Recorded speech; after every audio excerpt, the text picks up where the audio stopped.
Hello दोस्तों, जैसा कि आप लोग तारक मेहता के उल्टा चश्मा के आने वाले एपिसोड में देखते हैं कि जो माया साहब के बॉस होते हैं वो माया साहब को फ़ोन कर कर मिलने के लिए बुलाते हैं और फिर कहते हैं कि साथ में अपने वाइफ को भी लेते आना। तो फिर जो माया साहब होते हैं वो अंजलि भाभी को लेकर अपने बॉस के घर पर पहुंच जाते हैं मिलने के लिए।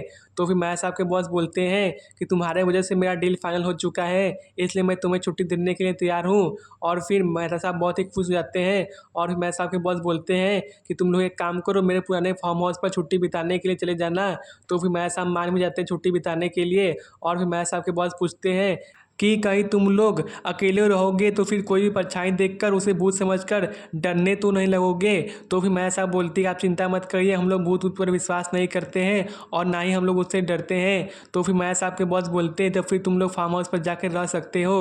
तो फिर दोस्तों, जो मेहता साहब होते हैं वो अगली सुबह अपने बॉस से गोकुल धाम सोसाइटी वाले लोगों को भी ले जाने के लिए पूछते हैं। तो फिर मेहता साहब के बॉस बोलते हैं कि गोकुल सोसाइटी मेरा भी परिवार है, तुम उन लोगों को ले जा सकते हो। तो फिर दोस्तों, क्या पूरी गोकुल सोसाइटी वालों को भूत का सामना करना पड़ेगा? जो भी हो, आने वाली स्टोरी बहुत ही इंटरेस्टिंग होने वाली है। तो फिर जानने के लिए चैनल को सब्सक्राइब कर ले और लाइक करना ना भूले।